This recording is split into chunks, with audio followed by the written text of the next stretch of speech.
Language lovers, educators, polyglots, and curious minds. Welcome back to the Languages Pedagogy Podcast. I'm your host, Mike, and today we're going to tap into one of the most powerful, immersive, and widely underrated tools in a language learning toolbox: drama and roleplay. And before you think, oh, that's just for kids, or I'm not an actor, let me stop you right there. Drama is not just about theater. Roleplay isn't just a warm-up activity. Together, they form a dynamic methodology that can accelerate fluency, ignite confidence, and unlock emotional memory, helping language learners not just learn a language, but live it. So, wherever you are listening, walking a dog, grading papers, making dinner, or on your commute, let's dive deep into this expressive, bold, and transformative topic. And let's get started. Woo! Let's go!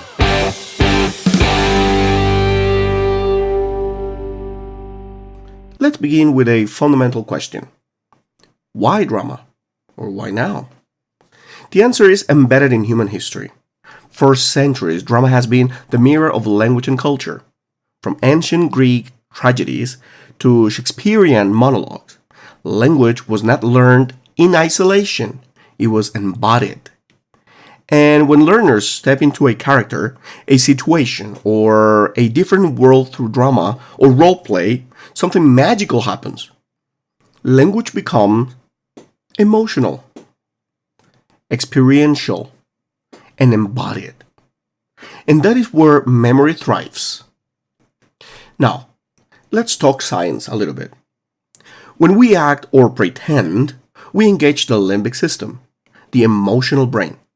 That's where long-term memory is stored. Drama and roleplay create emotional anchors, making vocabulary and structures easier to recall.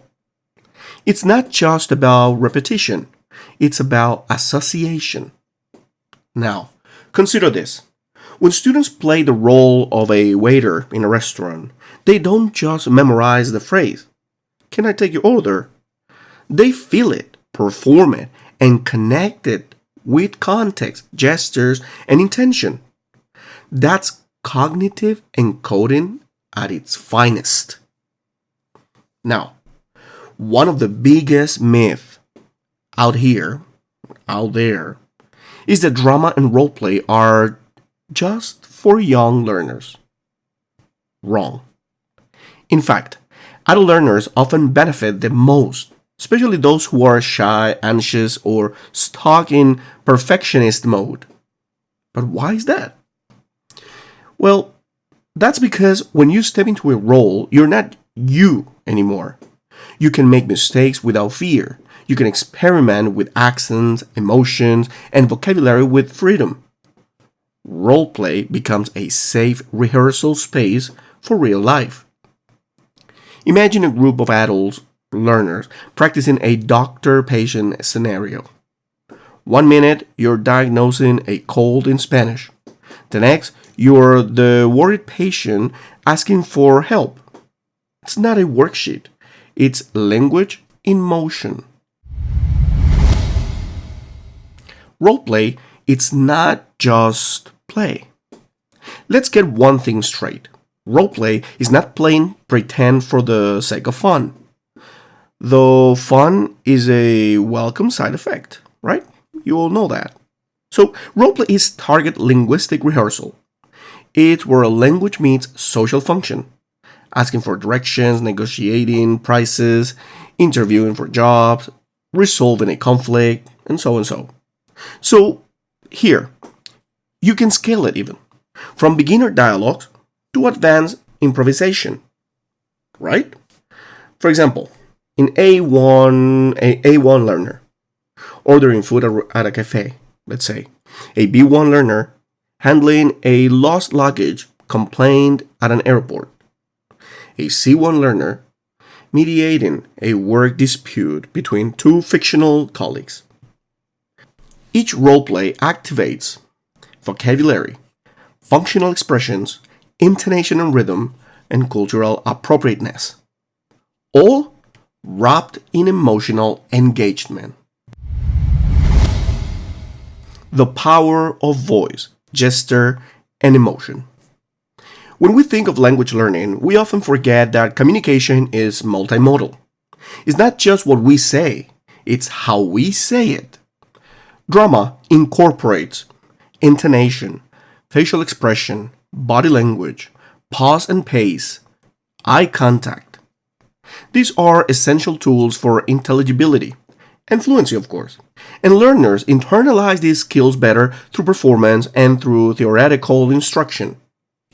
When a student acts out frustration or excitement in a role, they practice conveying meaning beyond words. And that's where real communication lives. Now, let's bring this to real classrooms. Here are 10 practical ways educators are integrating drama and role play. 1. Daily dialogue. Short, functional exchanges with rotating roles. 2. Improvised scenes. Unscripted interactions that require quick thinking. 3. Hot sitting. One student plays a character and others ask questions. 4. Scripted performances. Great for reading fluency and confidence building. 5. Tableau vivants. Frozen scenes using body language and keywords. 6. Story reenactments. Bringing reading text to life. 7. Simulation games. Mock UN debates, job interviews, courtrooms dramas, etc. 8. Emotion-based scenes. Practicing tone and language through feeling. 9. Cultural skits. Exploring holidays, customs, or traditions in context. And 10. Role rotation. Each learner plays multiple roles to internalize perspective and language use. These aren't just activities. They are interactive systems that build speaking, listening, and even writing. As many learners write scripts, reflect on performances, or journal in character. And here's something really interesting. Academic studies back this up. A meta-analysis by Bellevue and Kim, 2013, found that students exposed to drama activities retain vocabulary 40% more effectively than those in traditional instruction. Another study from the TESOL Quarterly emphasized how emotional engagement in drama leads to deeper linguistic processing and higher motivation levels, especially in teens and adults.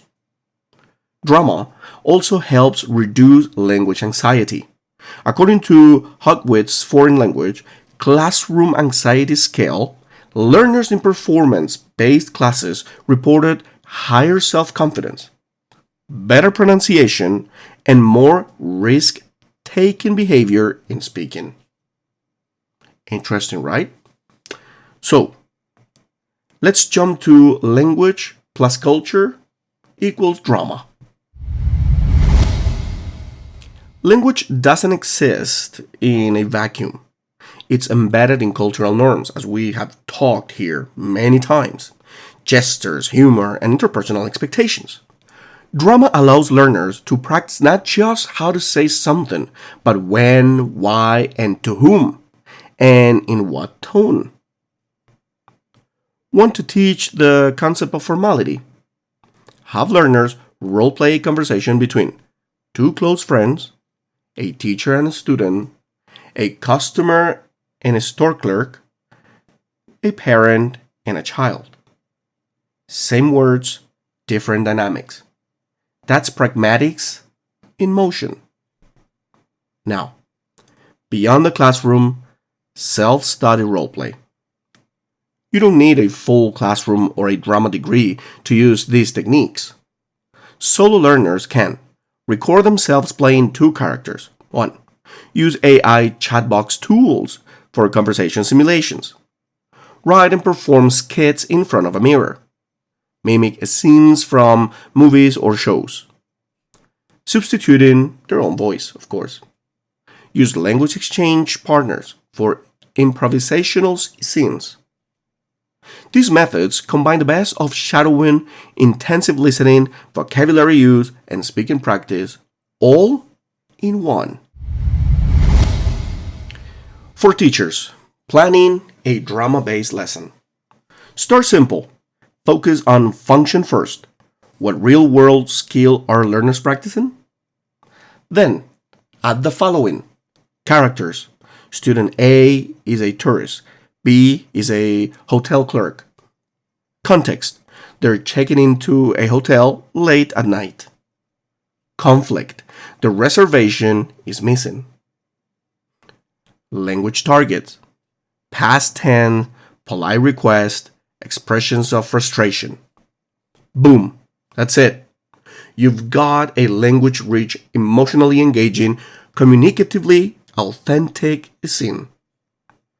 Repeat, rotate roles, expand the scenario, and reflect. This is a great activity for students, especially the ones who are in high school, teenagers, even in training center. You can actually just do it with those kids. Or if you're in a primary school, why not? You can actually do it as well. It will be a lot of fun actually, and kids love this type of interactions. Real voices, real stories. I once had a student, let's call her Nika, who barely spoke in class, shy, hesitant, terrified of making a mistake, right? Then came our unit on storytelling. I gave the class a simple task: retell a folk tale using body language and voice. Nika chose Little Red Riding Hood. By the end of the week, she was howling like the wolf, pleading like the grandmother, asserting like the Red Riding Hood. Something shifted, right? From that day forward, Nika spoke with more ease, more humor, more strength. Drama unlocked her linguistic identity. This was beautiful. So, what's the bigger picture here? Drama and roleplay are more than teaching techniques. They're pathways to empathy, windows into other perspectives, and bridges between language and life.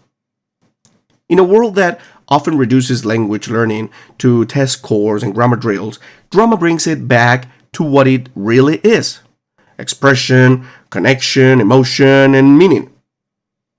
And whether you're teaching 5 years old or 50 years old, incorporating a little drama may be the spark that changes everything.